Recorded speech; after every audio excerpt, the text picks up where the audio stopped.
الوكيل نعم المولى ونعم النصير. أعوذ بالله من الشيطان اللعين الرجيم. بسم الله الرحمن الرحيم.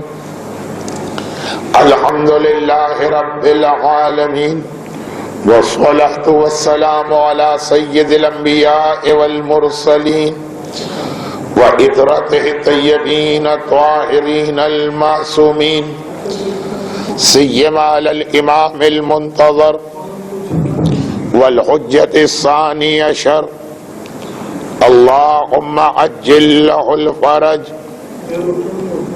ولعنة الله على أعدائهم أجمعين. أما بعد، فقد قال الله الحكيم في كتابه الكريم: بسم الله الرحمن الرحيم. وتعاونوا على البر والتقوى ولا تعاونوا على الإثم والعدوان.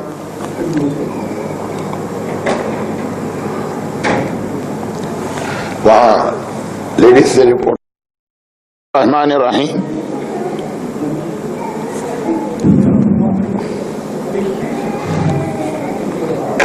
ٹھیک.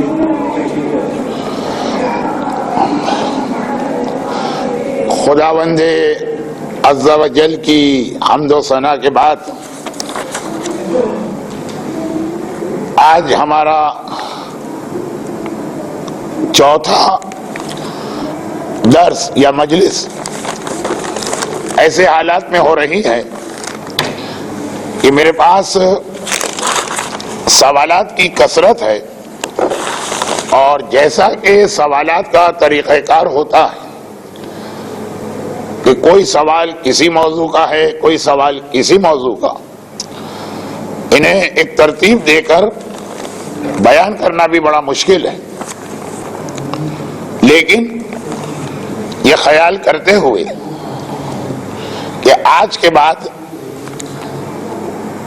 خالی ایک آخری مجلس کل ہوگی، ضروری بھی محسوس ہو رہا ہے کہ زیادہ سے زیادہ سوالات کے جواب آج ہی دیے جائیں. لیکن جیسا کہ میرا دستور اور طریقہ ہے کہ قرآن کی آیت اور احادیث معصومین کی روشنی میں تبلیغی اور تربیتی مجالس کے حوالے سے بات کو ذرا سا آگے بڑھایا جائے. خاص طور پر پرسوں جہاں تک ہماری بات پہنچی تھی وہ ابھی مزید تفصیل طلب اور وضاحت چاہتی ہے، اور وہ یہ کہ قرآن کریم نے، ائمہ طاہرین نے، شریعت مقدسہ اسلام نے ایک ایسی ذمہ داری ہر مرد اور ہر عورت پر لازم قرار دی جس کے بارے میں کہا جاتا ہے کہ اس سے پہلے حضرت عیسیٰ یا حضرت موسیٰ یا حضرت نوح کی شریعت میں یہ حکم اتنی تفصیل کے ساتھ نہیں تھا، اور وہ یہ کہ ہر ایک کو دین خدا پہ خود بھی عمل کرنا، مگر اپنے اطراف میں موجود جتنے لوگ اس کے رابطے اور کانٹیکٹ میں ہیں ان تک بھی یہ پیغام دین پہنچانا. ہر مومن اپنی جگہ پہ ایک مبلغ بھی ہے، ہر مومن اپنی جگہ پر ایک مربی بھی ہے. البتہ جس سے رشتہ جتنا قریب ہوتا اس حوالے سے اتنی ذمہ داری بڑھ جاتی ہے. اور خاص طور پر ایک ماں کے لیے اپنی اولاد کی تربیت. یاد ہوگا آپ کو کہ پرسوں کی مجلس میں بات یہ ہو رہی تھی کہ معمولی عقل رکھنے والا انسان بھی یہ بات جانتا کہ اگر کسی کو زیادہ دیر خالی یا فارغ بٹھایا جائے تو پھر وہ شیطانی راستوں پہ چلنے لگتا. اللہ نے آخر عورت کو بظاہر ان تمام ذمہ داریوں سے کیوں فارغ کر دیا جن میں سے آدھی ذمہ داریوں کا تعلق گھر کے کام سے اور آدھی ذمہ داریوں کا تعلق روزی کے حاصل کرنے سے. کوئی تو وجہ ہوگی کہ عورت کو ایک طرح سے خالی بٹھا کر اس سے یہ کہا جا رہا ہے کہ فلاں ذمہ داری تمہارے گھر کی مردوں کی ہے، اور وقت کی کمی کا خیال کرتے ہوئے پرسوں کی مجلس اس بات پہ اس منزل پہ پہنچی تھی کہ جی ہاں، اس کے لیے سب سے اہم، یعنی عورت کے لیے سب سے اہم ذمہ داری وہ مسئلہ تربیت ہے جو ہم اور آپ غلط وقت پر شروع کرتے ہیں. اگرچہ انگریزی کا یہ محاورہ اور کہیں صحیح ہو کہ نہ ہو، یہاں تو صحیح ہے کہ اٹس نیور ٹو لیٹ. نیک کام کبھی بھی یہ نہ سوچے آدمی کہ بہت دیر ہو گئی، لیکن اس کا مناسب وقت اولاد کے دنیا میں آنے کے بعد بھی نہیں، بلکہ اگر صحیح معنوں میں آپ دیکھیے تو اس کا بہترین وقت شادی کا موقع ہے. وہ روایات میں ہے کہ لڑکی والوں کی ذمہ داری کہ اس بات کا خیال کریں کہ جہاں اپنی بیٹی دے رہے ہیں وہ دین کے اعتبار سے گھرانہ کیسا، یا پچھلے سال یا اس سے ایک اور سال پہلے میں نے جناب جویر اور جناب زلفا کے واقعے کو لاہور میں بھولے سے 2-3 دفعہ پڑھ دیا، اور وہ واقعہ اختتام اسی جملے پہ ہوتا، خیال یہ کرنا کہ مس میچنگ نہ ہونے پائے. اور یہی مسئلہ لڑکے کے حوالے سے بھی، جہاں تک ہمارے یہاں جناب ام البنین کے واقعے کو پڑھا جاتا تو اتنا ہی اس واقعے کے اس میسج پہ بھی غور کرنا چاہیے کہ مولا متقیان یہ نہیں فرماتے ہیں کہ میں جہاں پہ بھی شادی کروں گا میں تو علی ہوں، میرا بیٹا بھی علی ہوگا، میں تو علی ہوں، میرا وارث بھی علی ہوگا. نہیں، عباس کی ولادت کے لیے خالی باپ کا علی ہونا کافی نہیں، ماں کو بھی ام البنین ہونا چاہیے. اور یہی وجہ کہ 12 بیٹوں کے باپ علی، کوئی حسن و حسین نہ بن سکا اس لیے کہ ماں فاطمہ زہرا چاہیے، کوئی عباس نہ بن سکا اس لیے کہ ماں ام البنین چاہیے. لیکن یہ واقعات خالی تاریخ میں لکھے جانے کے نہیں، یہ واقعات ہمارے اور آپ کے گھروں میں اس کی مثالوں کو سامنے رکھنے کے. ہمارے سامنے وہ جو میں نے پہلی مجلس میں ایک سوال آپ کے سامنے رکھا تھا اس کا آدھا جواب میں نے وہاں دیا تھا، آدھا جواب آج چوتھی مجلس میں آنا تھا. کہ ہمارے سامنے ائمہ طاہرین کی مثالیں وہ اس لیے زیادہ مفید نہیں، وہ تو سب ایک نور کے ٹکڑے ہیں، ان کی زندگی ہم اور آپ یہ سمجھتے ہیں کہ ہم سے بہت بلند ہے. لیکن ایک بات میں نے اس دن بھی کہی تھی، آج پھر دوہرا رہا ہوں، آل محمد نے ہم سے کبھی یہ نہیں کہا کہ جیسے ہم ہیں بالکل ویسا تم بن کے دکھاؤ، بلکہ نہج البلاغہ کا ایک بہت ہی مشہور مکتوب ہے.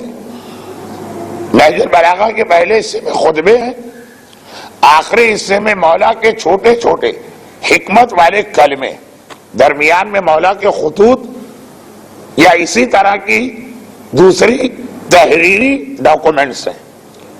ان میں چند ایسے ہیں کہ جس پہ علماء کرام نے خصوصی توجہ دی. عثمان ابن حنیف کے نام مولا کا ایک خط ہے.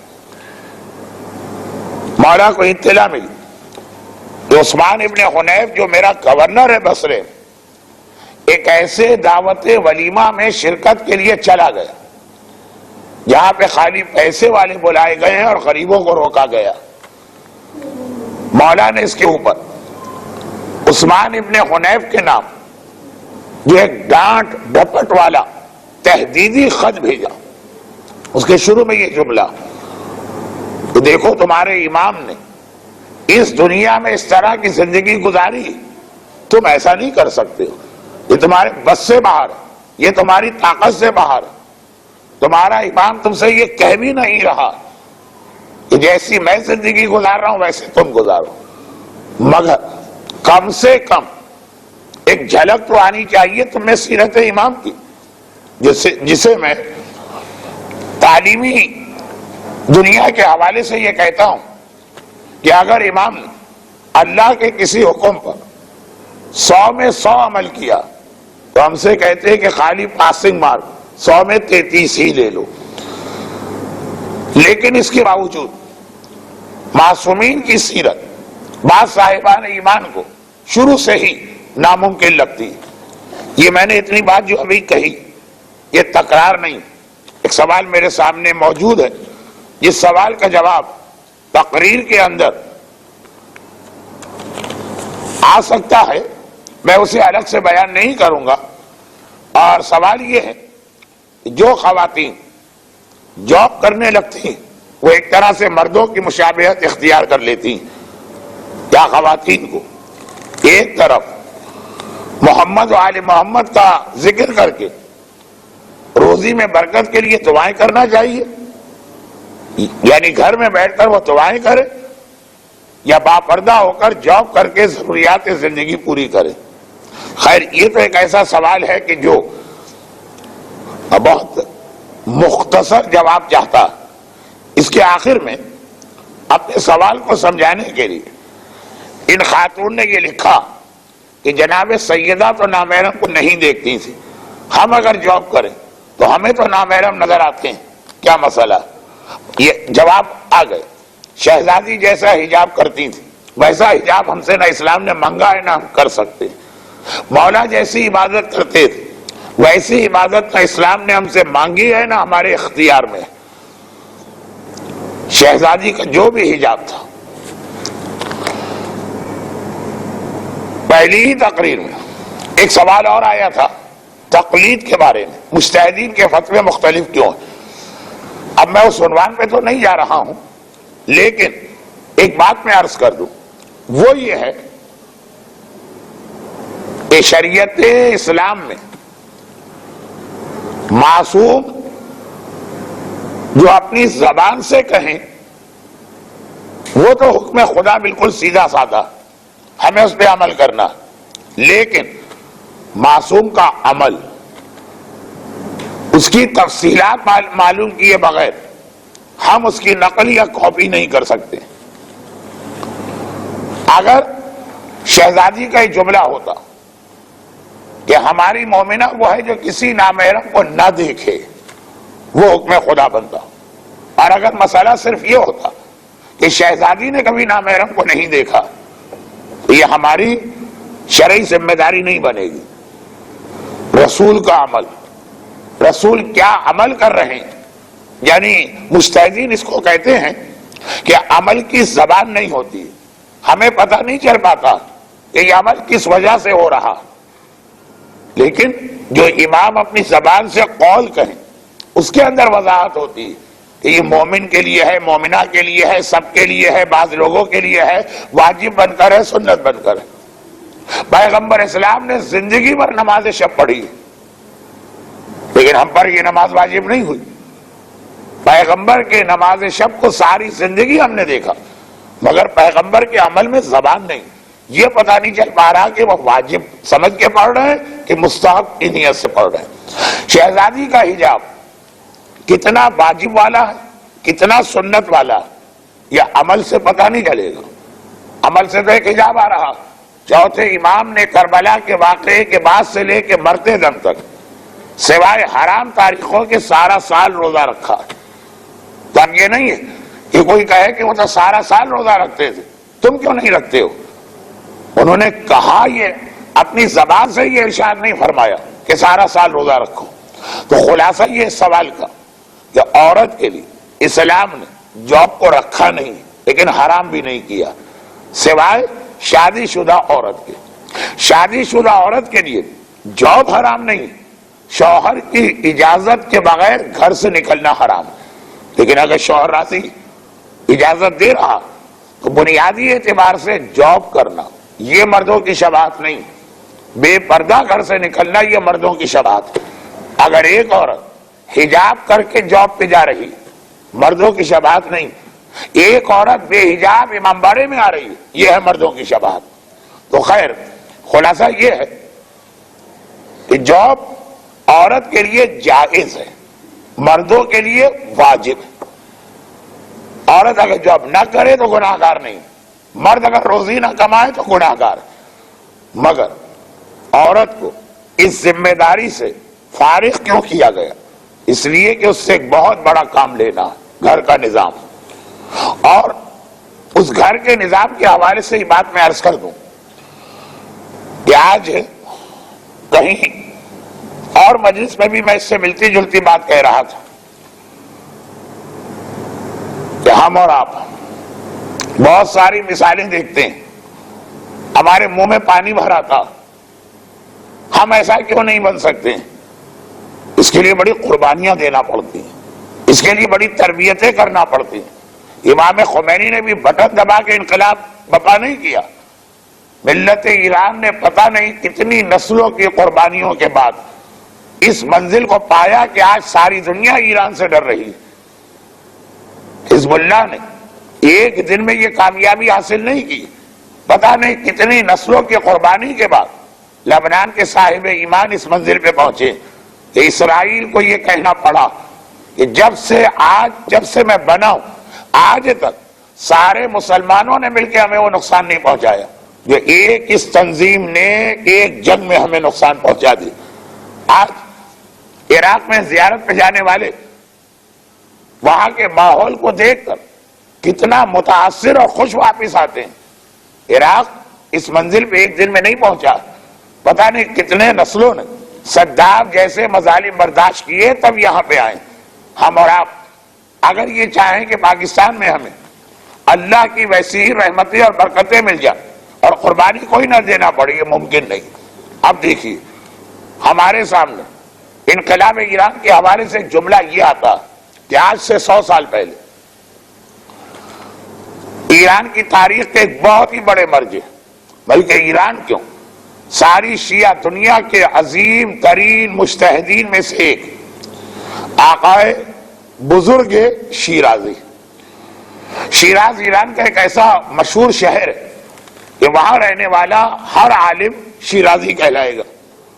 اس میں کچھ شاہ والے بھی تھے، بہت سے مقدس بھی تھے، مگر یہ جو عظیم عالم ہیں ان کا دوسروں سے فرق ظاہر ہو اس لیے انہیں آغائے شیرازی نہیں کہتے، آغائے مرزا بزرگ شیرازی. اچھا، ان کا ایک جملے میں مختصر تعارف یہ ہے کہ ایران میں یہ وہی مرجع جنہوں نے تمباکو کے حرام ہونے کا فتویٰ دیا، حرام و حلال کے اعتبار سے نہیں، ولایت فقیہ کے حوالے سے. یعنی اس لیے نہیں جو آج دنیا میں ڈیبیٹ چل رہی ہے اسموکنگ حرام ہے کہ حرام نہیں، سگریٹ پینا، حقہ پینا، سگار پینا یا تمباکو کی اور سارے استعمالات، وہ تو مسئلہ آتا ہے صحت کے اعتبار سے. آغائے بزرگ شیرازی نے جب یہ فتویٰ دیا تب تمباکو کے اتنے نقصان دنیا کے سامنے نہیں آئے تھے. انہوں نے یہ فتویٰ اس لیے دیا کہ برطانیہ کا جو طریقہ کار ہمیشہ رہا کہ پہلے کسی ملک میں تجارت کے نام سے جاتے ہیں پھر قبضہ کر لیتے ہیں، انڈیا ہو، پاکستان ہو، افریقہ ہو، حتیٰ امریکہ، وہ بھی تو برطانیہ کی کالونی رہ چکا. ایران میں بھی یہ داخل ہوئے. پہلے ایک تجارتی معاہدہ کیا حکومت ایران سے تمباکو کی خرید و فروخت کا. دنیا کے کسی ملک میں بڑے سے بڑا پولیٹیشین اور بڑے سے بڑا حکمران، سیاستدان، وزیر نہ سمجھ سکا کہ یہ تجارتی معاہدے کا آگے نقصان کیا. جہانگیر بادشاہ کے زمانے میں آئے, کوئی نہ سمجھ پایا کہ کیوں آ رہے ہیں. ایک تجارتی معاہدہ اور انڈیا ان کا ہو گئے. افریقہ میں گئے, ایک سے ایک انٹلیکچوئل اور مدبر وہاں بھی ہیں, کوئی نہیں پہچان سکا کہ یہ جو کافی کی تجارت کے نام سے کینیا میں داخل ہو رہے ہیں, ایک دن سارے افریقہ میں قبضہ کر لیں گے. یہ اگر شرف اور اعزاز حاصل ہے تو فقط شیعہ تاریخ کے عظیم مراجع کو, جنہیں آج ہمارے اپنے شیعہ عوام یہ سمجھتے ہیں کہ ارے وہ بیچارے حجرے میں رہنے والے, وہاں سے نکلے مسجد میں گئے, مسجد سے نکلے اپنے حجرے میں گئے, انہیں کیا پتا دنیا میں کیا ہو رہا. بلکہ ذرا بھی ان کا کوئی مسئلہ ہمارے بنائے ہوئے عقیدے سے ٹکرا گیا, جو چیزیں ہم خود بناتے ہیں ذرا اس سے ٹکرا گیا تو ایک بار ہم نے ہنگامہ برپا کر دیا. یہ دنیا کی خبر ان کو ہے نہیں. آدمی چاند پہ پہنچ رہا, ہمارے مراجع اور ہمیں زمین کے اندر کنویں کے اندر لے کے چلے جا رہے ہیں. دنیا اتنی ترقی کر گئی اور انہیں معلوم ہی نہیں کہ دنیا میں کیا ہو رہا. انہیں معلوم ہے, ہمیں نہیں معلوم کہ ہمارا مرجع کتنا زیادہ ایڈوانس سوچتا ہے اور کتنی اس کے پاس دنیا کی وہ معلومات ہیں. اقوام متحدہ کا پرانا سیکریٹری جنرل کوفی عنان جب ایران میں حضرت آیت اللہ خامنائی سے ملاقات کر رہا, حیران ہو کر کہتا ہے میں گھانا کا رہنے والا, وہیں پیدا ہوا, وہیں میرا سارا قبیلہ, وہیں میری زندگی گزری. اپنے ملک کے بارے میں مجھے اتنا نہیں معلوم جتنا ان کو میرے ملک کے بارے میں معلوم. تو خیر, یہ آج رات کی مجلس جو مردانی ہے اس کا یہ موضوع ضمنی بات اس لیے آ گئی کہ اب خواتین بھی مرجعیت کے خلاف زبان کھولتی جا رہی. ذرا سا عید کا اختلافی مسئلہ ہوا, بیٹی سے بات پر کہ ماں کو آج عید منانا ہے, بیٹی کو کل, سب سے پہلے مرجع کو گالی دی جاتی. شہادت ثالثہ کا مسئلہ, سارا اعتراض جو ہے وہ مراجع پہ ہو جاتا. ہاں, یہ ذرا میں غلط جملہ کہہ گیا. رات کی مجلس کا موضوع مرجعیت نہیں ہے, وہ جعفری ہاؤس کی مجلس دور جدید کا فتنہ. ایران, آغائے بزرگ شیرازی, ایک تجارتی معاہدہ ایران کے ظالم ترین بادشاہ ناصر الدین قاجار نے اس وقت برطانوی حکومت سے کیا جب برطانیہ کی حکومت ایسا ہی تجارتی معاہدہ انڈیا میں کر کے انڈیا پہ قبضہ کر چکی, افریقہ میں کر کے افریقہ پہ قبضہ کر چکی. اور اب ایران, شاہ ایران, بادشاہ تو اپنے آپ کو بہت بڑا سمجھتے ہیں نا, حکمران تو اپنے آپ کو دنیا کا سب سے بڑا افلاطون سمجھتے ہیں نا, اسے نہیں معلوم اس کا نقصان کیا ہے. اور ایران بھی نہیں, عراق کے ایک شہر سامرہ میں بیٹھنے والا مرجع فتویٰ دے دی, فتویٰ نہیں حکم, آج سے تمباکو کا استعمال حرام ہے. معلوم ہوگا کہ قرآن کریم میں ایک سورہ ایسا جس کا دوسرا نام ہے سورہ امام حسین. ایک نام تو وہ ہے جو قرآن میں لکھا, اس کا ایک دوسرا نام ہے سورہ امام حسین, وہ ہے سورہ فجر, جس کی شروع کی آیت میں لیالی نشر, محرم کی 10 راتیں, آخری آیت میں یا ایتھا النفس المطمئنہ ارجعی الی ربک, عاشورے کا دن, درمیان دنیا کے چند ظالموں کا تذکرہ. تو اس سورے میں جب فرعون کا ذکر آتا تو قرآن کہتا ہے وہ فرعون ذی الاوتاد. کہاں گیا وہ فرعون جو میخوں والا تھا,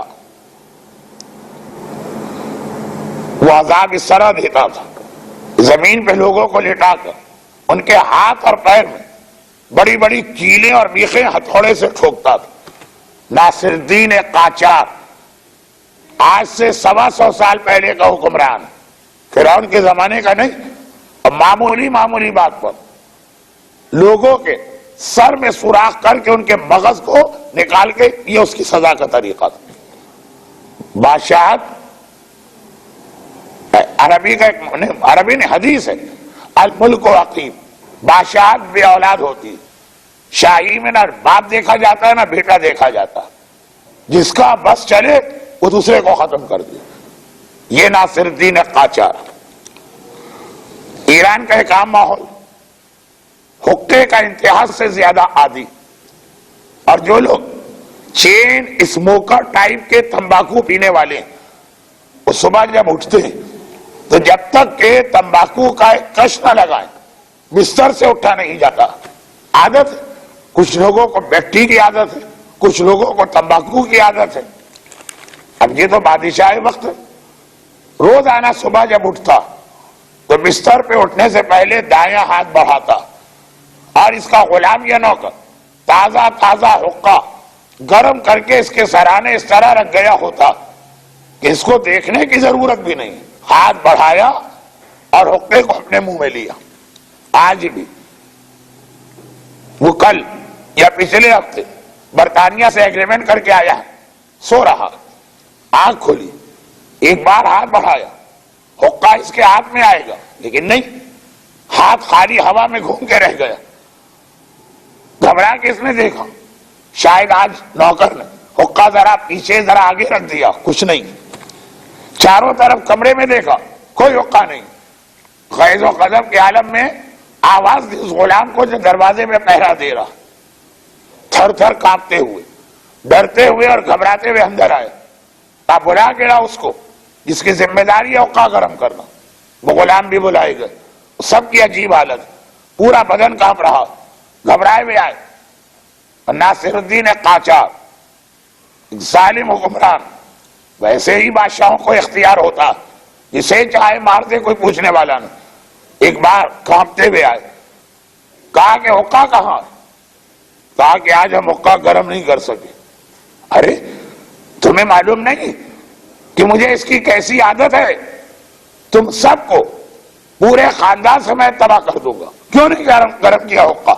کہا کہ سارے محل میں ڈھونڈ ڈھونڈ کے تھک گئے، ایک حقہ نظر نہیں آیا، جسے آج کل عربی میں شیشہ کہتے ہیں، اور جو ایک آج کل یورپ میں، امریکہ میں، گلف میں، مڈل ایسٹ میں بہت پاپولر ہے، شیشہ حقہ۔ نوکر کہتے ہیں کہ ہم ڈھونڈ ڈھونڈ کے تھک گئے۔ یہ کوئی ہمارا غریب گھر کو تھوڑی ہے کہ ایک پیاری ٹوٹ گئی تو دوسری پیاری نہیں ہے بازار سے خرید کے لاؤ، ایک گلاس ٹوٹ گیا تو دوسرا گلاس نہیں۔ بادشاہی محل ہزاروں تو ایک ہی جیسی چیزیں ہوتی ہیں۔ فلپائن کی خاتون اول جوتے ان کے اتنے تھے کہ پورا محل بھرا ہوا تھا، ایک حقہ کو تھوڑی۔ اور نوکر کہہ رہے کہ حقہ نظر نہیں آ رہا۔ کہاں گئے سارے حقے؟ کہا کہ ہمیں پتا چلا کہ راتوں رات محل کی خواتین نے یہ سارے حقے جلا کے پھینک دیے۔ محل کی خواتین عام عورتیں نہیں، سب شہزادیاں، کوئی بادشاہ کی بیوی ہے، کوئی بادشاہ کی بیٹی ہے، کوئی بھتیجی ہے، کوئی بھانجی ہے، کوئی بہن ہے، کوئی خالہ ہے، کوئی پھوپھی۔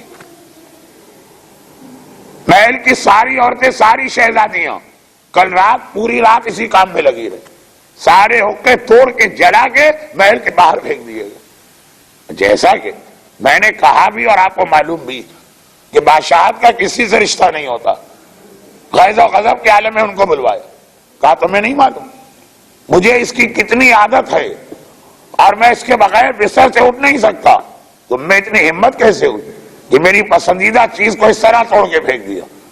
تو ساری عورتیں ایک زبان ہو کے ایک بات کہتے ہیں کہ ایک طرف ہمیں آپ کی عادت معلوم ہے، دوسری طرف ہمارے نائب امام کا حکم آ گیا، اب اگر ہم آپ کی عادت کا خیال کریں اور حقہ رہنے دیں تو نائب امام کے حکم کی مخالفت کا مطلب ہے ہماری آخرت تباہ ہوگی، اور اگر ہم ان کا حکم مانیں تو ہمیں پتا ہے کہ آپ ہمیں قتل کرا دیں گے، ہماری دنیا تباہ ہوگی۔ ہم دنیا کو ضائع کر سکتے ہیں، آخرت کو تباہ ہوتے نہیں دیکھ سکتے۔ پھانسی دینا ہے پھانسی دے دیجئے، سولی دینا ہے سولی دے دیجئے، موت کے گھاٹ اتارنا ہے مروا دیجئے، دنیا تو ویسے ہی جانے والی، آخرت نہیں۔ اچھا بالکل اس کا الٹا جملہ، اس کا الٹا جملہ دربار شام میں مولا سجاد نے اس ذاکر سے کہا تھا جو یزید کے کہنے پہ منبر پہ گیا تھا اور خوب یزید کی تعریف کر رہا۔ آپ کو معلوم ہے نا کہ قرآن کریم کی ایک آیت ان درباری ملاؤں کے ہاتھ میں ایسی لگی جو آج بھی 1400 سال پہلے کی بات نہیں کر رہا ہوں، جو آج بھی سعودی عرب کا مفتی ہر تھوڑے دنوں کے بعد دہرا دیتا، اطیعوا اللہ واطیعوا الرسول واولی الامر منکم. ترجمہ کیا کرتے ہیں یہ درباری ملا؟ اللہ کی اطاعت کرو، رسول کی اطاعت کرو، اپنے حکمرانوں کی اطاعت کرو. آج بھی اگر شاہ فہد، شاہ عبداللہ کوئی ایسا حکم دے جو اسلام کے خلاف ہو، کہتے مان لو، قرآن کہہ رہا ہے کہ حکمران کی اطاعت کرو. یہی جملہ کہہ کر حسین ابن نمیر نے خانہ کعبہ پہ گولہ باری کی. عجیب بات، ایک کافر، ایک مشرک ابرہہ خانہ کعبہ کو گرانے آیا، اللہ نے بچا لیا، ابابیل بھیج دی، اور 2 بار یہ خانہ کعبہ مسلمانوں نے اپنے ہاتھ سے جلا کر گرایا. اللہ کا عذاب نہیں آیا، مسلمانوں کو چھوڑ دیا ان کے حال پر. پوچھا گیا خانہ کعبہ جلا رہے، خانہ کعبہ گرا رہے؟ کہا نہیں، خانہ کعبہ سے زیادہ اہم ہے حکمران کا حکم ماننا. بلکہ جب مختار نے کربلا کے بڑے بڑے ظالموں کو پکڑا تھا، ابن زیاد تو خیر پکڑا نہیں گیا، جنگ میں مارا گیا، شمر پکڑا گیا، عمر سعد پکڑا گیا، ہرملہ پکڑا گیا، خولی پکڑا گیا، اور پوچھا بھائی اتنا بڑا گناہ تم نے کربلا میں کیا؟ سب کا جواب تھا ہم نے قرآن پہ عمل کیا. یہ کون سا قرآن ہے جس پہ حسین اور حسین کی اولاد کے قتل کا حکم ہے؟ یہی آیت دوہرا دی کہ قرآن کہتا ہے کہ اپنے حکمران کی بات مانو. حکمران نے کہا تو ہم نے مان لیا. ایک درباری ملا یزید کے کہنے سے شام کی مسجد میں جمعے کے دن نماز سے پہلے ممبر پر گیا اور خطبہ دے رہا کہ آج اللہ نے ہمارے حکمران کو فتح دی اور آج ہم کامیاب ہوئے اور آج ایک باغی گھرانہ مارا گیا. آقا سجاد نے وہیں بیٹھے بیٹھے بآواز بلند اسے ٹوک دیا اور کہا کہ اے شخص، تو نے ایک انسان کو خوش کرنے کے لیے اللہ کو ناراض کر دیا اور تو نے دنیا خریدنے کے لیے آخرت کو بیچ دیا. وہ بے سمجھتا رہے اور کتنا برا سودا کیا. سودے میں ہوتا ہے نا کہ آدمی دیکھتا ہے فائدہ ہوا کہ نقصان.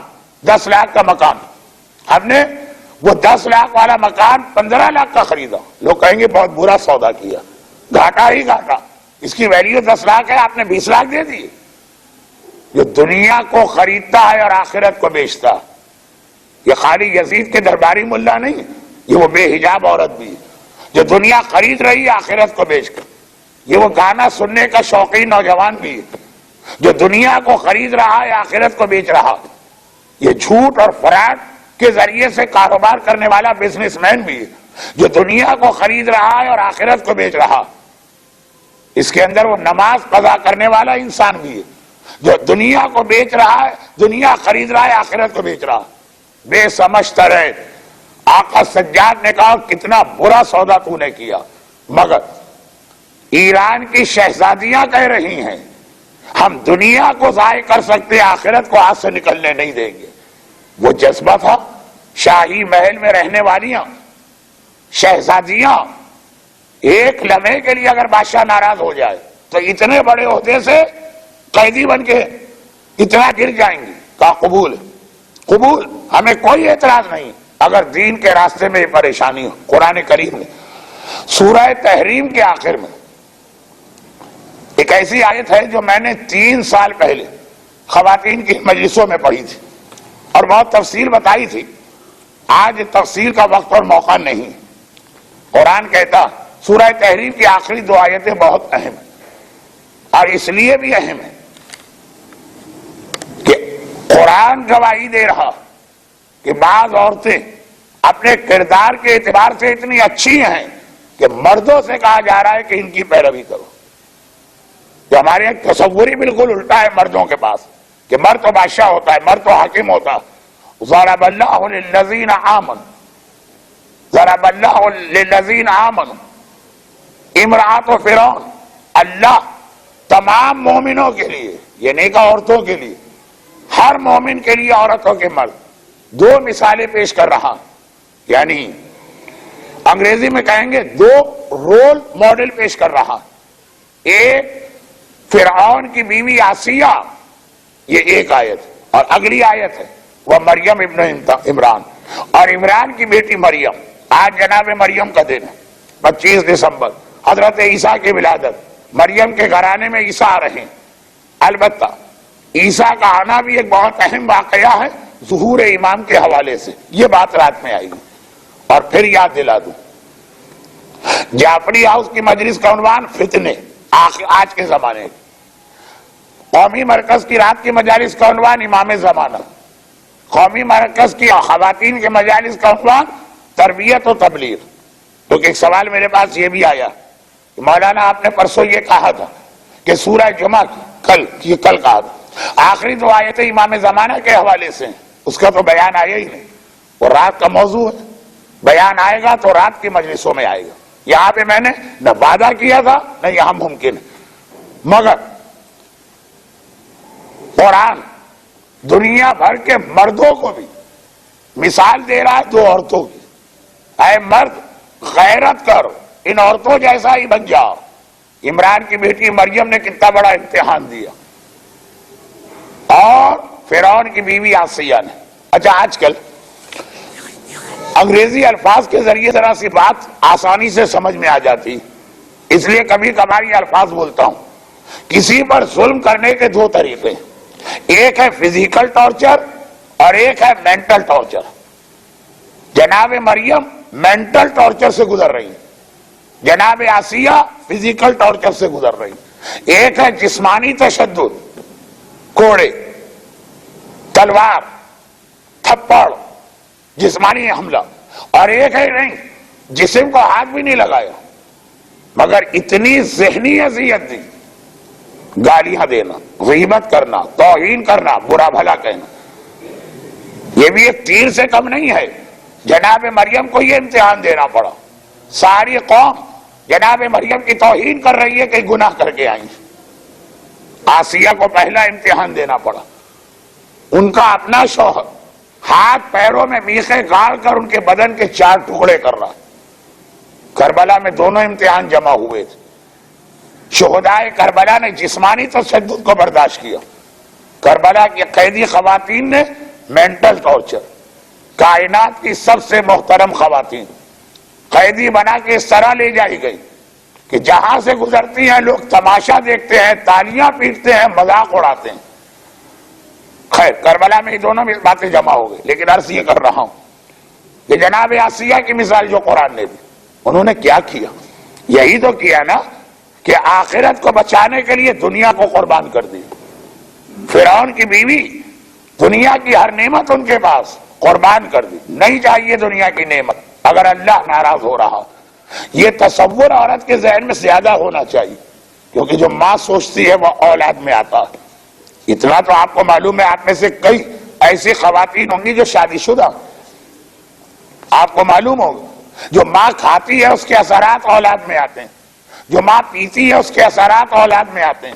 اسلام کہتا ہے جو ماں سوچتی ہے اس کے اثرات بھی اولاد میں آتے ہیں۔ ایک صحابی امام کے پاس آئے اور کہا کہ مولا اب تک میری عقل حیران ہے کہ مجھ سے یہ کیا ہو گیا۔ ایک صحابی امام کے بڑے قریب، بڑے عزیز شاگرد، مولا اب تک میں حیران ہوں کہ کیا ہو گیا۔ امام نے مسکرا کے پوچھا کیا ہوا کیا؟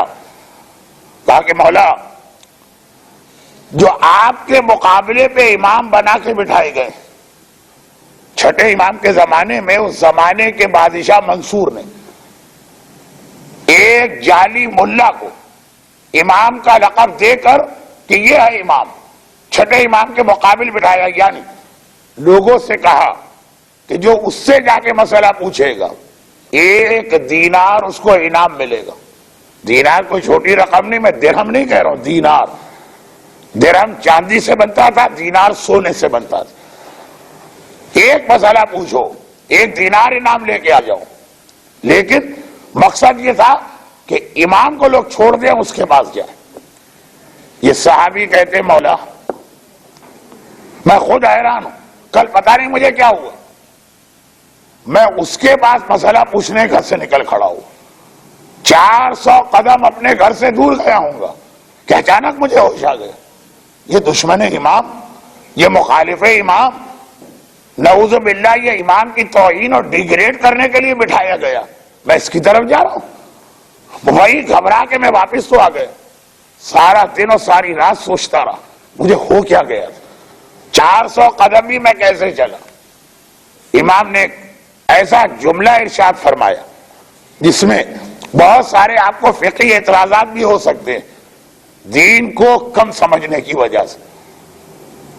امام نے کیا کہا، جا اور اپنی ماں سے پوچھ کہ کبھی ایسا ہوا ہے اس کی زندگی میں کہ جب وہ اپنے گھر سے کسی گناہ کے ارادے سے نکلی ہو، گیا یہ واپس آیا، مولا میری ماں کہہ رہی ہے کہ جب میں اس کے پیٹ میں تھا تو ایک دن اس کا ارادہ ہوا کہ وہ گناہ کرے، مثلا ارادہ ہوا جا کے گانا سنو، گانا بھی ایک گناہ ہے نا، ارادہ ہوا جا کے سینما میں فلم دیکھو، یہ بھی تو ایک گناہ ہے نا، جیسی فلمیں ہمارے یہاں ہوتی، تو گھر سے نکل کے چلی، 400 قدم تک چلی تھی، ایک دم اس کے دل میں خوف خدا پیدا ہوا، وہ وہاں سے واپس آ گئی۔ وہ تو بات سمجھ میں آ رہی، گانا سننے کے لیے لوگ شوق سے جاتے ہیں، 400 قدم چلی ایک دم گھبرا گئی، یہی تو گناہ کبیرہ کر رہی ہو، قیامت میں کیا جواب دوں؟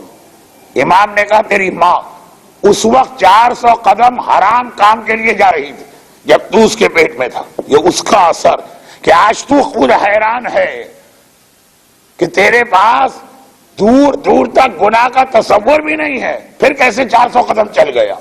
یہ ماں کا اثر ہے جو تیرے اندر آیا۔ یہی وجہ کہ ایک ایسی روایت ہمارے پاس ہے جو عورت کے ثواب کو بھی بتا رہی ہے جب وہ پریگننٹ ہوتی اور عورت کی ذمہ داری بھی بتا رہی ہے۔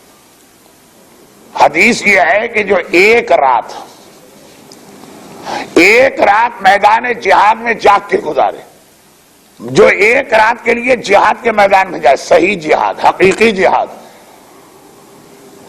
ساری زندگی کے گناہ معاف ہو جاتے ہیں۔ عورت کے لیے حدیث آئی کہ وہ عورت جو پریگننٹ ہوتی ہے اس کو اللہ اتنا ثواب دیتا ہے جیسے روزہ رکھنے والے مجاہد کو، کل مجاہد صائم، اگر ایک آدمی 9 مہینے مسلسل روزہ رکھے تو جو ثواب اس کو ملے گا یہ حاملہ عورت کو ملتا ہے 9 مہینے کی پریگننسی کا، اور جو ثواب مجاہد کو 9 مہینے جہاد میں ملتا، میں نے تو ایک رات کا ثواب بتایا، 9 مہینے وہ عورت کو ملتا۔ مگر اس کے ساتھ اس میں ذمہ داری بھی آ گئی۔ مجاہد کسے کہتے ہیں؟ روزے دار کسے کہتے ہیں؟ اسے کہتے ہیں جو ہر سیکنڈ الرٹ ہو کے بیٹھتا، میدان جنگ میں جا کے گاؤں تکیے پہ سر رکھ کے لیٹنے کا وقت نہیں ہوتا، میدان جنگ کا مطلب ہے ہر وقت ہوشیار رہو، ذرا سی کوئی آواز آ جائے، اردو کا ایک محاورہ ہے پتا کھڑکا بندہ بھڑکا، پتے کے بھی ہلنے کی آواز آ جائے جو میدان جنگ کا سپاہی ہے فوراً کھڑا ہو جائے گا، کوئی دشمن تو نہیں آ رہا، اچھی طرح چیکنگ کرے گا پھر آ کے آرام سے بیٹھے گا۔ میدان جنگ کے سپاہی کو ایک ایک آواز گھبرا دیتی۔ 9 مہینے عورت کو اس طرح رہنا، کوئی گناہ تو نہیں ہو گیا مجھ سے؟ شیطان نے مجھے بہکا تو نہیں دیا؟ میری زبان سے جو ابھی ایک لفظ نکل گیا یہ حرام تو نہیں ہے؟ میں نے جو لقمہ کھا لیا اس میں کہیں کوئی گناہ والی چیز تو نہیں ہے؟ اس طرح سے عورت بیٹھے جس طرح سے میدان جنگ میں بیٹھتی، جب میدان جنگ میں سپاہی بیٹھتا، ہر وقت ہوشیار رہے شیطان کے حملے سے، جیسے میدان جنگ کا فوجی دشمن کے حملے سے ہر وقت ہوشیار رہتا۔ کیوں؟ اس لیے کہ اسی کے نتیجے میں پھر صحیح اولاد پیدا ہوگی۔ گانا سننے والی ماں کا بیٹا بھی گانا سنے گا، حرام فلمیں دیکھنے والی ماں کا بیٹا بھی حرام فلمیں دیکھے گا، نماز قضا کرنے والی مومنہ کا بیٹا بھی بے نمازی بنے گا۔ ٹھیک ہے، انسانی دل بہت مختلف ہے فصلوں سے، سیب کے درخت میں سیب ہی لگے گا اور انگور کی بیل پہ انگور ہی آئے گی اور گندم کے کھیت میں گندم ہی پیدا ہوگی۔ انسان اس سے مختلف، بروں کے اچھے اور اچھے کیا برے پیدا بھی ہوتے ہیں، لیکن اسلام نے بتایا کہ اپنی طرف سے پوری احتیاط اسے کرنا۔ اور یہی وجہ کہ ہمارے بڑے بڑے علماء اور مراجع احسان مانتے ہیں اپنی ماں کا، احسان مانتے ہیں اپنے گھر کی خواتین کا۔ شہید باقر صدر اس صدی کا ایک بہت بڑا نام ہے۔ صدام نے انہیں اور ان کی بہن کو بڑی مظلومیت کے ساتھ صرف 45 سال کی عمر میں شہید کیا، جبکہ اس عمر میں وہ مرجع بن چکے تھے۔ بہت عظیم عالم تھے، نہ وقت ہے میرے پاس اور نہ ہی میں ضرورت محسوس کر رہا ہوں کہ اتنے قریب کے عالم کا تعارف کراؤں. واقعاً شیعت کی آبرو، مرجعیت کی شان، ایسا مجاہد شہید مرجع، اس کے خون ناحق نے بھی صدام کا خاتمہ کرنے میں بڑا اہم حصہ لیا. ان کے بارے میں کہا جاتا ہے کہ یہ بہت چھوٹے تھے جب یتیم ہو گئے. کاظمین، یہ فیملی کاظمین کی فیملی، نجف کے رہنے والے نہیں، ایران کے رہنے والے نہیں، یہ عرب خاندان ہے اور ان کے والد کاظمین کے باشندے تھے. کاظمین اتنا بغداد سے قریب ملا ہوا، خالی ایک دریا تو ہے، ادھر بغداد ادھر کاظمین. اور بغداد کے اثرات کی وجہ سے کاظمین بھی خاصا، آج کل آپ کو الٹرا ماڈرن شہر ملے گا، لیکن اب صدام کے مارے جانے کے بعد پھر وہی روحانیت کا ماحول آ گیا. ادھر بغداد فحاشی، بے حیائی، شراب، ناچ گانے کا مرکز، ادھر کاظمین باب الحوائج، 7ویں اور 9ویں امام کے روزے کی وجہ سے ایک تقدس کا مرکز. صدام نے بگاڑا لیکن پھر ٹھیک ہو گیا. شہید باقر صدر 7، 8، 9 سال کے تھے، یتیم ہو گئے. اب ماں ان کی جوان ہے اور بہت ہی محترم گھرانے سے تعلق ہے ان کا. خاندان صدر ایک بہت ہی محترم گھرانہ ہے ایران کا. ایک خود عالم کی بیٹی، ایک عالم کی بیوی، اور آگے چل کے اللہ نے ایک اعزاز دیا کہ ایک شہید مرجع کی ماں بنی. ایک دن شہید باقر صدر 12-13 سال کی عمر ہو گئی، اپنی ماں کے پاس آئے اور کہا کہ مادر گرامی، میرا دل چاہتا ہے کہ میں بھی عالم بنوں. کاظمین امام کا حرم، روضہ، حوضہ علمیہ، روزانہ صبح یہ منظر دیکھتے ہیں کہ ابا قبا امامہ پہنے ہوئے اسٹوڈنٹس پڑھنے آ رہے ہیں، پڑھ رہے ہیں، دوپہر کو واپس جا رہے ہیں. جو چیزیں بچہ دیکھتا رہتا ہے اس کا اثر لیتا. کسی کو ڈاکٹر بننا، کسی کو انجینئر بننا، کسی کو ریل کا ڈرائیور بننا، کسی کو جہاز کا پائلٹ بننا. کہا میں عالم بننا چاہتا ہوں. ماں اتنی سمجھدار ہو تو پھر شہید صدر جیسا عظیم مرجع سامنے آتا. نہ ماں نے ہاں کہہ دی. پورا ان کا بیک گراؤنڈ ایسا ہے کہ خوشی سے کہنا چاہیے تھا جا بیٹا، میں تو کب سے سوچ رہی تھی تجھے عالم بنانے کا. باپ عالم، بھائی عالم، شوہر عالم، پورا خاندان مجتہدین کا، اور بچہ خود سے آ کے کہہ رہا. لیکن سمجھدار ماں، یہ عورت چاہیے اسلام کو. میں فوراً خوشی کے ساتھ کہا کہ بسم اللہ، میں کل تمہارا داخلہ کراتی ہوں. اور نہ ہی آج کل کی ماڈرن عورتوں کی طرح فوراً مخالفت کی. نہیں بیٹا، عالموں کا زمانہ گیا، ڈاکٹروں کا زمانہ. عالموں کا زمانہ گیا، مسجد کی روٹیاں توڑنے والے، اب مثلاً چارٹرڈ اکاؤنٹنٹ بننے یا پائلٹ بننے کا زمانہ. نہیں، ایسا بھی نہیں ہے. تو ایک پورے مذہبی خاندان سیدانی. نہ ہاں کہا نہ کہا. پھر کیا کہا بیٹا اگر عالم بننا چاہتا تو صحیح عالم بننا، جو دین کی خاطر ہر قربانی دینے کے لیے تیار ہو جائے. وہ عیش و آرام والے عالم بننے کا کوئی فائدہ نہیں. پھر میں راضی نہیں. بیٹا سوچ لے، کیا قربانی دینے والا عالم بن سکتا ہے؟ ماں کی نصیحت. بڑے بڑے سمجھدار مرد اس نقطے پہ نہیں جاتے. شہید صدر چلے گئے، 2 مہینے کے بعد واپس آئے. چلے گئے کا مطلب یہ کہ بات ختم ہو گئی، رہے اسی گھر میں رہے. 2 مہینے کے بعد پھر ماں کے پاس آئے کہ اماں اب میرا نام مدرسے میں لکھوا دے، اب میں مکمل طور پہ تیار ہوں عالم بننے کے لیے. کہا بیٹا یہ 2 مہینے کیا کرتا رہا؟ کہا کہ جیسے ہی آپ نے ایک نصیحت کی تھی اس دن سے لے کے آج تک پورے 2 مہینے میں نے مسلسل روزے رکھے. 12 سال کا بچہ کہہ رہا، اور اپنے آپ کو خود چیک کیا کہ کیا مجھ میں اتنی طاقت ہے کہ اگر میں اسلام پر عمل کروں اور لوگوں کو پہنچاؤں، دنیا کیا کرے گی؟ دھمکیاں دے گی، مارے گی، پیٹے گی، لیکن سب سے پہلے روٹی بند کر دے گی. آج بھی میں ذاتی طور پہ جانتا ہوں پاکستان میں کتنے علماء ہیں جنہیں اس لیے مسجد سے نکال دیا گیا کہ وہ نماز میں شہادت ثالثہ نہیں پڑھ رہے. پہلی دھمکی یہ ہوتی ہے کہ تمہاری روٹی بند کر دیں گے. میں نے 60 دن روزہ رکھ کے چیک کیا, مجھ میں فاقے کرنے کی طاقت ہے؟ اللہ کی خاطر زحمتیں اٹھانے کی طاقت ہے؟ کیا میں دین خدا کی خاطر مصائب برداشت کر سکتا ہوں؟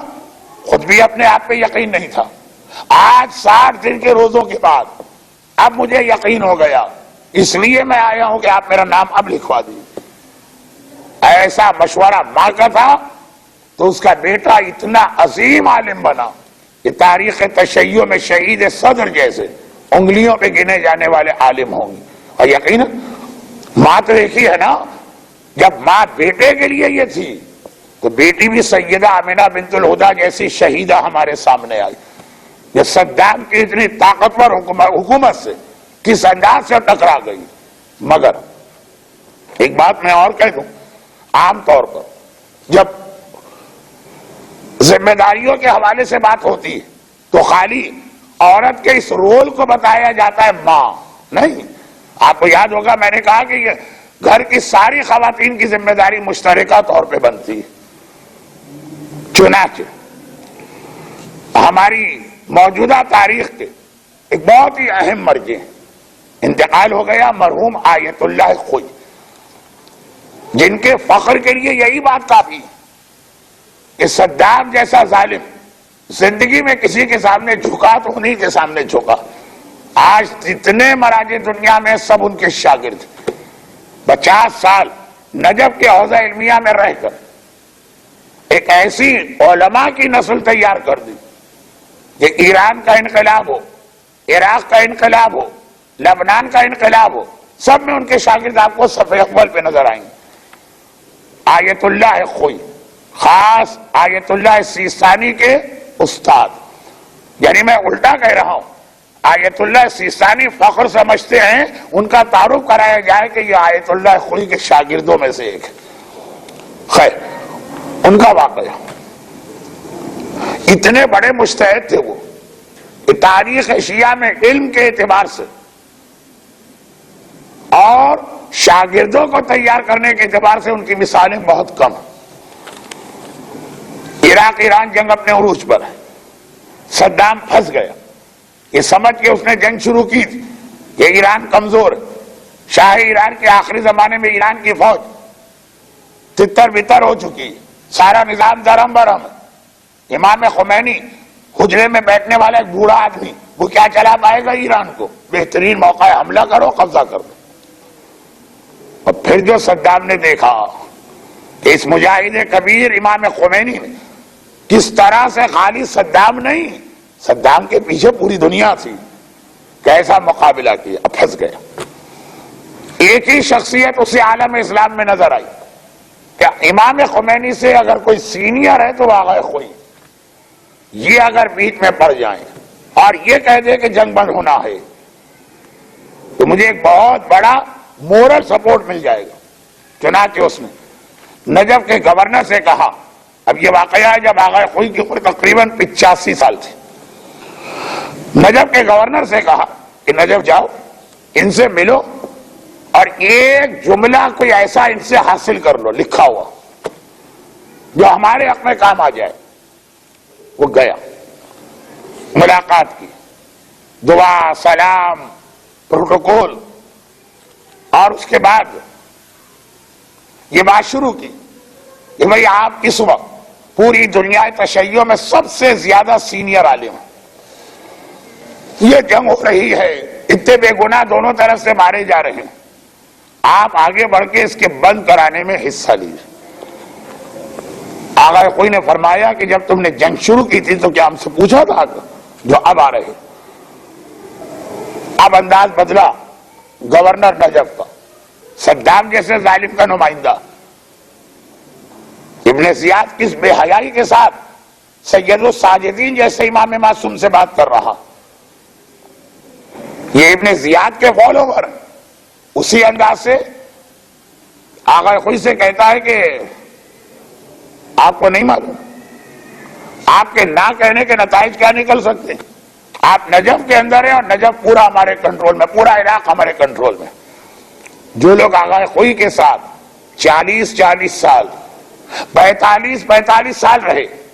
انہوں نے کہا کہ ہم نے کبھی اتنے غصے اور جلال میں آقا خود کو نہیں دیکھا.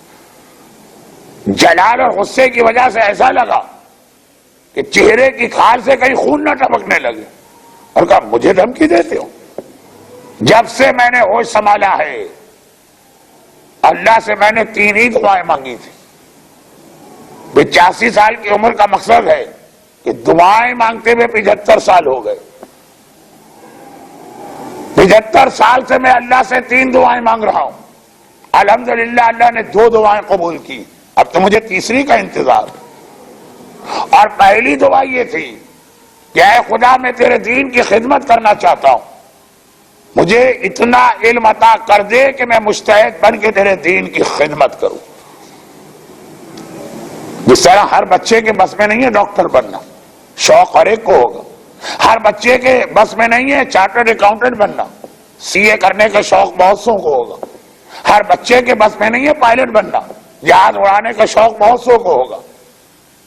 تو مجتہد بننے کے شوق سے کام نہیں چلتا ہے, صلاحیت بھی اتنی ہونی چاہیے. میں نے اللہ سے ایک دعا مانگی جب سے ہوش سنبھالا, الحمدللہ اللہ نے میری دعا قبول کی. مجتہد کیا استاد المجتہدین بنے. 50 سال میں اتنے مراجع ان کے شاگرد رہے. ایک نام اگر لکھوایا جائے تو اس سے بڑی کتاب آقا کوئی کے شاگردوں کے خالی نام کی بن جائے گی. دوسری دعا میری یہ تھی کہ اس کے لیے پہلی دعا ہے میں مرجع بنوں, مگر یہ ہو نہیں سکتا جب تک کہ دوسری دعا نہ ہو. دوسری دعا یہ تھی کہ خدا مجھے ایسی بیوی اور شریک حیات عطا کرے جو میرے اس کام میں میری مددگار اور معاون بنے. عورت اگر ساتھ نہ دے تو انتہائی متقی اور پرہیزگار بھی نہ مرجع بن سکتا نہ مجتہد. عورتیں ہیں جو کتوں کے کیریئر کو تباہ کر دیتی ہیں, عورتیں ہیں جو کتوں کو بنا دیتی ہیں.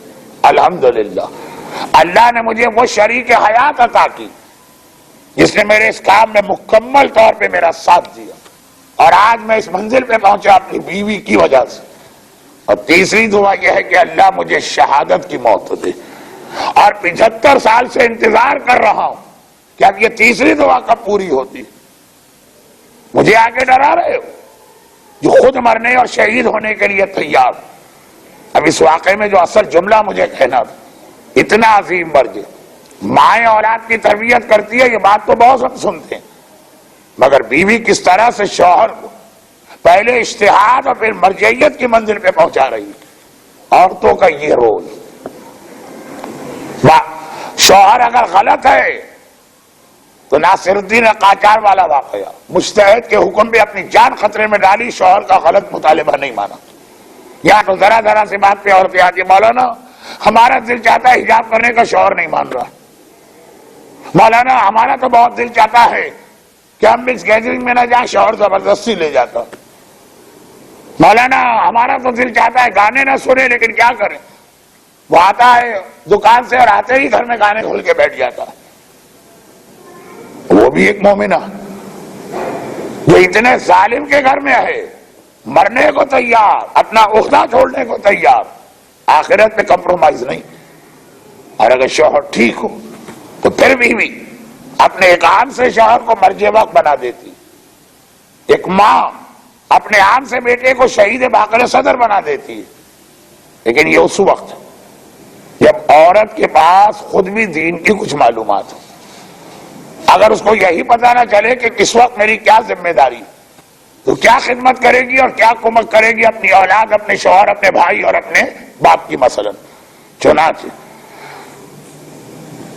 محترم تقی جاوا صاحب نے آج سے چند سال پہلے جب خواتین کی یہ تربیتی مجلسیں رکھی تھیں تو اس کا بنیادی مقصد یہ تھا کہ تقریر کم ہو اور مسائل زیادہ بیان ہو. کیونکہ تقریر تو دوپہر صبح کی مجلس میں بھی ہو رہی ہے اور رات کو بھی ہو رہی ہے. لیکن میری بدقسمتی کہ میں کچھ اتنا جوش میں آ گیا چاروں دن, یہ اصل مقصد کو بھول کے باقی تفصیلات میں چلا گیا, جس کے نتیجے میں بظاہر تو آج بھی تقریر کا پورا وقت ہو چکا ہے.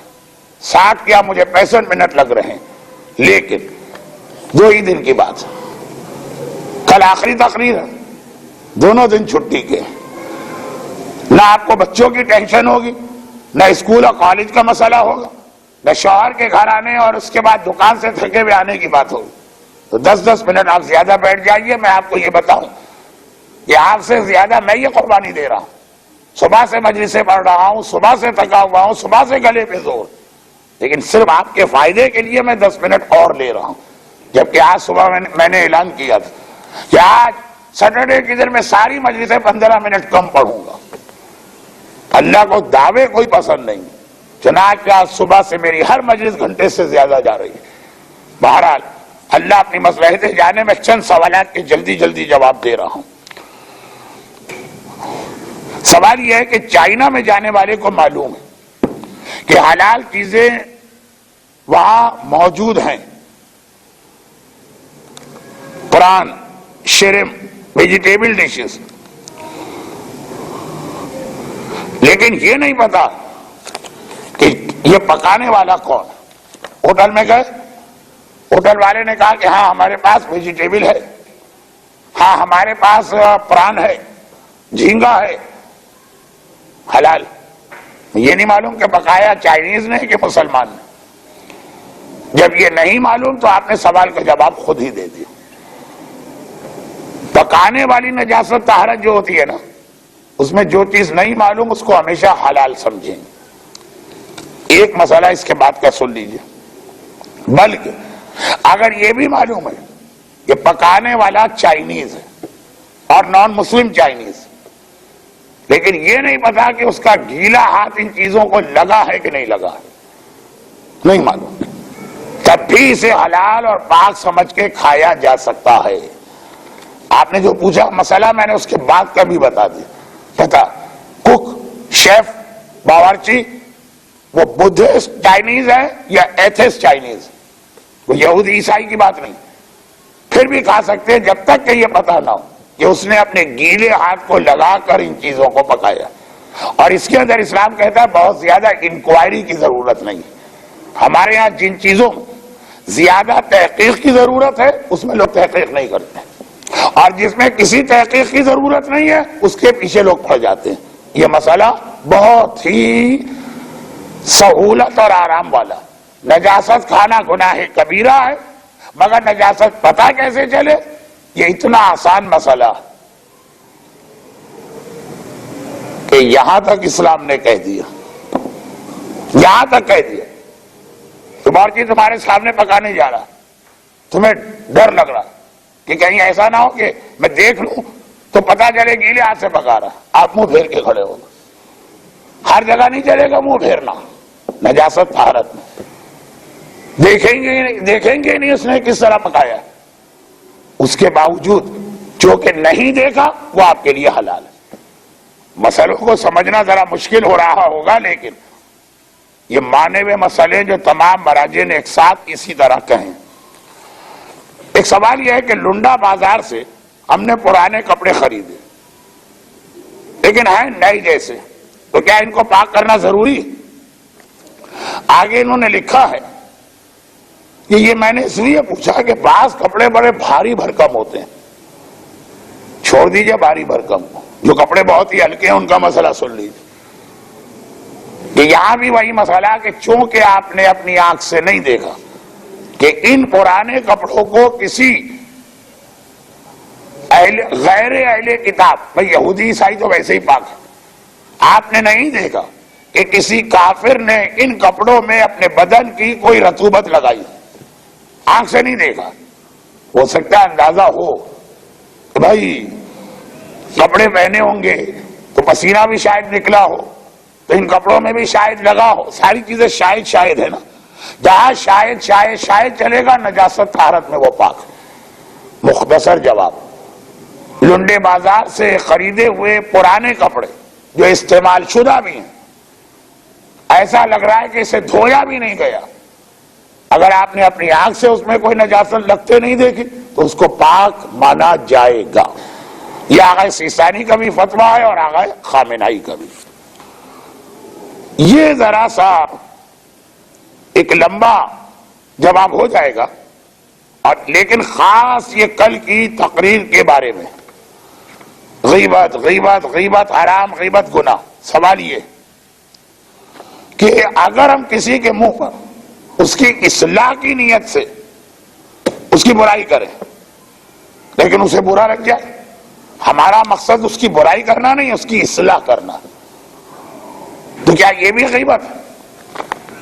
بھئی غیبت تو کہتے اس سے ہے جو غیر موجودگی میں ہو, یہ غیبت تو نہیں, یہ ہے مومن کا دل دکھانا. تہمت ایک الگ گناہ, غیبت ایک الگ گناہ, مومن کا دل دکھانا ایک الگ گناہ. تو آپ کا سوال غالباً یہ نہیں تھا کہ غیبت ہے کہ نہیں, آپ غالباً یہ پوچھنا چاہ رہی ہے کہ یہ جائز ہے کہ نہیں, غیبت ہو کہ تہمت ہو کہ جائز ہے کہ نہیں. جب آپ اصلاح کی نیت سے اگر کسی کی برائی اس کے منہ پہ بتا رہے ہیں تو ایک بات یاد رکھیے گا کہ امر بالمعروف کا بھی اسلام نے طریقہ سکھایا. مجلس کے اندر امر بالمعروف کا لفظ سن کے دوڑیے مت. جیسے اگر مجلس میں آ گیا کہ نماز کرو, نماز پڑھو, وضو کر دو, تو اب یہ نہیں ہے کہ آپ دوڑ کے کہیں جیسا دل چاہا وضو کر لیا. وضو کا طریقہ بھی سیکھیے, امر بالمعروف کا طریقہ بھی سیکھیے. طریقہ یہ ہے کہ پہلے بڑے نرم الفاظ میں اس کو بتایا جائے, نہ مانے تو ذرا سخت الفاظ میں بتایا جائے, نہ مانے تو اس سے بات چیت بند کر دی جائے. حسنین نے ایک آدمی کو غلط وضو کرتے دیکھا, بوڑھا تھا, برا لگ جائے گا, خود گئے بچے بن گئے, ہم وضو کر رہے ہیں بتائیے ہم میں سے کس کا وضو صحیح ہے کہ غلط. سمجھ گئے جب دونوں کا وضو دیکھا, کہا شہزادو تم دونوں کے وضو صحیح ہیں, غلط تو میرا وضو. اگر ایسا مسئلہ ہے کہ کسی میں ایک عیب ہے اور اس کی اصلاح کرنا, لیکن اندازہ ہے کہ یہ والی بات کہیں گے اس کو برا لگے گا, پرچے پہ لکھ کے نام بتائے بغیر اس کو دے دیں. اگر آپ نے دیکھا اس نے اس بات کی اصلاح کر لی, ختم بات. سامنے آنا تو ضروری نہیں ہے نا, یہ بتانا تو ضروری نہیں نا کہ ہم تم سے بڑے. نہ مانا تو بڑے نرم لہجے میں کوئی اور طریقہ اختیار کرے.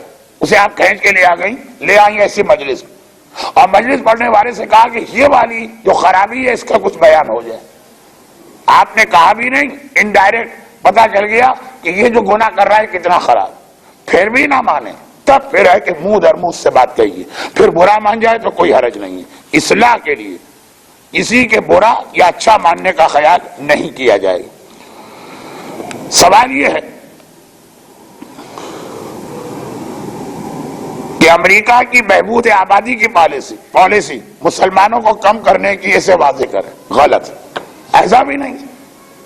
آج کل شاید ساری دنیا میں سب سے زیادہ بہبود آبادی یا فیملی پلاننگ کا رواج ایران میں انکریج کر رہے ہیں, بہت ترغیبات دے رہے ہیں. تو ایسا بھی ہمارے یہاں نہیں ہے کہ جو مشہور ہو گیا کہ جو کام ہے ہم نے کہا یہ امریکہ کی پالیسی. خود یہ امریکہ کی ایک سازش ہے, ہر چیز میں ہمارا نام لے لو تاکہ پھر ہمارے نام کا اثر ہی ختم ہو جائے. وہ خاندانی منصوبہ بندی یا بہبود آبادی, اس کا اسلام سے بھی تعلق بنتا ہے. اور یہی وجہ ہے کہ حکومت اسلامیہ ایران ولی فقیہ کی قیادت میں اس مسئلے کو ایران میں نافذ کیے ہوئے. سوال یہ ہے کہ عاشورے کے دن امام حسین کی جنگ کا طریقہ ایسا کیوں تھا؟ یہ ایک ایک کر کے سب کو بھیج رہے تھے, ایک ساتھ سب نے ایک ساتھ حملہ کیوں نہ کیا؟ دو جواب ہیں. نمبر ایک, اس زمانے میں جنگوں کا طریقہ یہی ہوتا تھا, آج کل کی زمانے کی طرح نہیں. اب آج کل کا طریقہ تو اتنا مختلف ہو گیا جب سے یہ ڈرون حملے ہوئے, ضرورت بھی نہیں کسی سپاہی کو سامنے آنے کی. ویڈیو گیم کی طرح سے کیلیفورنیا میں کوئی امریکن فوجی کمپیوٹر پہ دیکھتا ہے, بٹن دباتا ہے اور ہاتھ تباہ کر دی. ہر دور کا طریقہ الگ ہوتا, اس وقت طریقہ ہی یہ تھا. اگر آپ کے ذہن میں یہ غلط فہمی ہے کہ امام حسین ایک ایک کر کے بھیجتے تھے, وہاں سے سارا لشکر آتا تھا تو یہ دھوکہ, یہاں سے ایک جاتا تھا وہاں سے بھی ایک آتا تھا. اب ہوتا کیا تھا کہ آقا حسین کے لشکر کے جو ہاشمی شہزادے تھے, تاریخوں میں ہے انہوں نے 30 مارے، انہوں نے 50 مارے، انہوں نے 100 مارے، ایک ایک کر کے سامنے آ رہے ہیں. ایک آیا مارا گیا، دوسرا آیا مارا گیا. جب 50-60 مرتے ہیں تب وہ اچانک حملہ کرتے. ورنہ جنگ یزید کا لشکر بھی امام حسین کے لشکر کے ساتھ 1 to 1 کر رہا تھا. جناب قاسم کا واقعہ تو اکثر پڑھا جاتا کہ شامی پہلوان کے 7 بیٹے تھے، ایک ایک کر کے 7 بیٹے آئے اور جناب قاسم کے ہاتھوں مارے گئے. آخر میں خود باپ بھی اکیلا آیا اور جب وہ جناب قاسم کی تلوار سے مرنے لگا، آواز دی اپنے سپاہیوں کو، آؤ میری مدد کرو، مجھے بچاؤ. تو طریقہ کار دونوں طرف سے یہ تھا. ایک بات. دوسری بات کہ شروع میں جو جنگ ہوئی تھی، حملہ اولا، وہ اجتماعی ہو گئی تھی. چنانچہ پہلے ہی حملے میں آقا حسین کے 30 ساتھی شہید ہو گئے تھے. تو جو اصحاب امام جا رہے تھے وہ اس میں تاریخ میں یہ کہ وہ تقریباً ایک ساتھ گئے اور ایک ساتھ یزید نے بھی حملہ کیا. اب 40-50 اصحاب اور 5 لاکھ کا لشکر یا 1 لاکھ کا لشکر. ہاشمی شہزادے جب آئے تو آقا حسین نے اس زمانے کا عام طریقہ اختیار کیا، اور ہاشمی شہزادوں کا مقصد جنگ نہیں تھا، تبلیغ تھا. ایک ایک کر کے علی اکبر کو بھیجا اکیلا تاکہ دشمن اچھی طرح دیکھے یہ شبیہ رسول میرے مقابلے پہ آ رہا. پھر انہیں اپنا تعارف کرانے کا موقع ملتا ہے. رجز، مجھے پہچانو، میں علی ابن ابی طالب کا پوتا ہوں، میں حیدر کرار کا فرزند ہوں، میں ایسے باپ کا بیٹا ہوں. جناب قاسم آئے، اپنے باپ کا تعارف کرایا. تو حسین کے جہاد کا مقصد جنگ تو تھا ہی نہیں، پیغام پہنچانا اور اپنا تعارف کرانا تھا. اصحاب امام میں بہت کم نے ایک ایک جنگ کی ہے، لیکن بہت جو بڑے بڑے ٹاپ کے ہیں جن کا اپنا ایک مقام ہے معاشرے میں، شہزادوں نے ایک ایک کر کے جنگ کی اور وہاں سے بھی ایک ایک کر کے آئے. اور یہ ایک ایک کر کے جنگ اس لیے بھی کی کہ اس کے حوالے سے اپنا اور اپنے گھرانے کا اور اپنے مقصد کا تعارف سامنے ہوتا رہے. کربلا میں حضرت علی اکبر اور حضرت علی اصغر تھے. کیا کوئی علی اوسط بھی تھے؟ چوتھے امام کا دوسرا نام ہے علی اوسط. اب یہ نہ پوچھے گا کہ وہ علی اوسط کیوں تھے. وہ علی اوسط تھے کربلا کی وجہ سے نہیں. کل میں کہاں پڑھ رہا تھا کہ جیسے آل محمد میں اول محمد، اوسط محمد، آخر محمد، اسی طرح آل محمد میں اول علی، اوسط علی، آخر علی. 12 اماموں میں علی نام کے 4 امام ہیں. پہلے ہیں مولا، پہلے علی. آخری ہے 10ویں، چوتھے اور 8ویں امام